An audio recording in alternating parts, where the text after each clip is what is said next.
জুলাই সনদ বাস্তবায়নের রূপরেখা নির্ধারণ না করায় জাতীয় সংসদের দক্ষিণ প্লাজায় সনদ সইয়ের অনুষ্ঠানে অংশ নেয়নি জুলাই অভ্যুত্থানের পর গড়ে ওঠা নতুন দল এনসিপি। কিন্তু সনদ সই অনুষ্ঠানের ১১ দিনের মাথায় কমিশন সনদ বাস্তবায়নের রূপরেখা হাজির করার পরদিনই রাজধানীর বাংলা মোটরে এনসিপির অস্থায়ী কার্যালয়ে আনুষ্ঠানিক প্রতিক্রিয়া জানায় এনসিপি।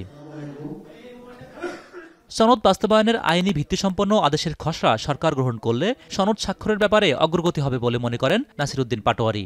আমরা অবস্থানটা স্পষ্ট করছি যে গণঅভ্যুত্থানকে ভিত্তিমূল ধরে ডক্টর ইউনূসের আদেশ জারি করতে হবে, এটা হলো আমাদের প্রাইম কনসার্ন এবং পিপলের সামনে সে ড্রাফটটা উপস্থাপন করতে হবে, তাহলে আমরা সাইন করে দেব, তাহলে একটা পর্যায়ে এটা চলে যাবে।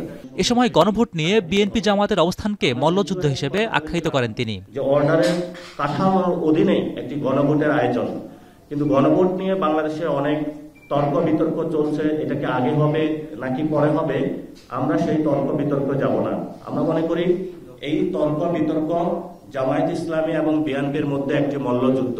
এদিকে বিকেলে রংপুর বিভাগের ৮ জেলা ও একটি মহানগরের আহ্বায়ক কমিটি গঠনের লক্ষ্যে পদ প্রত্যাশীদের সঙ্গে মতবিনিময়ে অংশ নেন এনসিপির আহ্বায়ক নাহিদ ইসলাম। সেখানে তিনি জানান, সনদ বাস্তবায়নের প্রক্রিয়া চূড়ান্ত হওয়ার পর সরকারের সাড়া পেলে সনদে স্বাক্ষর করবে তার দল। প্রথম প্রস্তাবটিকে আমরা সমর্থন দিচ্ছি এবং প্রথম প্রস্তাবটি যাতে সরকার দ্রুত এই আদেশ জারি করার ব্যবস্থা করে, এইটা আমাদের জোর দাবি থাকবে এবং সরকারের জায়গা থেকে রেসপন্স আসলেই, সরকার এটা জারি করার বিষয়ে তাদের বক্তব্য আসলে আমরা তখন স্বাক্ষরের বিষয়ে আমাদের সিদ্ধান্ত তখন আমরা জানাবো। জুলাই সনদ বাস্তবায়ন, সংস্কার ও বিচার না হলে সংসদ নির্বাচনের সুযোগ নেই বলেও হুঁশিয়ারি দেন তিনি। জুলাই সনদ এবং এরপরে বিচারের রোডম্যাপ আমরা বলে আসছি যে জুলাই গণহত্যার বিচার, এই বিচারের একটা রোডম্যাপ সরকারকে অবশ্যই নির্বাচনের আগে দিতে হবে এবং নির্বাচনের জন্য যে লেভেল প্লেইং ফিল্ড, নির্বাচন কমিশনকে আমরা বলে আসছি এটা পুনর্গঠন প্রয়োজন।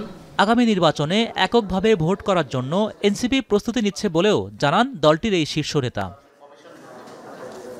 হোসেন জাহিদ, এখন, ঢাকা।